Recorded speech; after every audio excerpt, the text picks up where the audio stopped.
৮ foot by ৪ foot একটি কবর ১.৫ কোটি টাকা, তাও চিরস্থায়ী নয়, মাত্র ২৫ বছরের জন্য। ঢাকায় মৃত্যু এখন শুধু বেদনা নয়, এটা এক ব্যয়বহুল বাস্তবতা।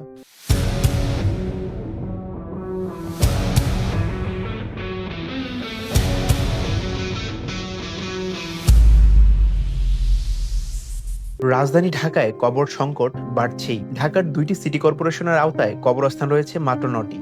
এর মধ্যে দক্ষিণে ৩টি ও উত্তরে ৬টি। কিন্তু নতুন করে জায়গা বাড়ানোর সুযোগ নেই কোথাও। ফলে দিনকে দিন বাড়ছে কবরের সংকট। অঞ্চল ভেদে একটি কবরের দাম এখন সর্বোচ্চ ১.৫ কোটি টাকা, যা আগে ছিল ৪৫ লাখ টাকা, অর্থাৎ ১ লাফে প্রায় ৩ গুণ বৃদ্ধি পেয়েছে। ২৫ বছরের জন্য এই সংরক্ষণ ফি হিসেব করলে মাসে দিতে হয় প্রায় ৫০,০০০ টাকা। ১৯৭৩ সালে চালু হয় বনানী কবরস্থান।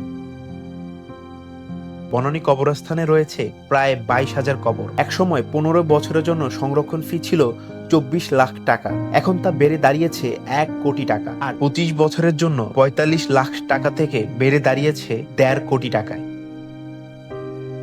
উত্তরার বিভিন্ন সেক্টরেও একই চিত্র। ৪ নম্বর সেক্টরে ১৫ বছরের ফি ৬ লাখ টাকা থেকে বেড়ে এখন তা দাঁড়িয়েছে ৭৫ লাখ টাকায়। ৬ নম্বর সেক্টরেও ৬ লাখ টাকা থেকে বেড়ে তা হয়েছে ৫০ লাখ টাকা। আর ২৫ বছরের জন্য কোথাও ৭৫ লাখ টাকা থেকে কোথাও ১ কোটি টাকা পর্যন্ত গুনতে হচ্ছে। মিরপুরের বুদ্ধিজীবী কবরস্থানে ১৫ বছরের জন্য একটি কবর ২০ লাখ টাকা আর ২৫ বছরের জন্য ৩০ লাখ টাকা দিতে হচ্ছে। রায়ের বাজারে ১৫ লাখ টাকা পর্যন্ত খরচ হচ্ছে ২৫ বছরের জন্য। তবে শুধু টাকা থাকলেই মিলবে না কবরের জায়গা। ভালো জায়গা পেতে প্রয়োজন হয় উচ্চ পর্যায়ের তদবিরও। এতেই শেষ নয়, দাফনের পরেও খরচে থেমে থাকে না। কবর দেখভাল, পানি দেওয়া, সবকিছুর জন্য দিতে হয় নিয়মিত অর্থ। না দিলে অযত্নে হারিয়ে যেতে পারে আপনার প্রিয়জনের কবরের চিহ্ন।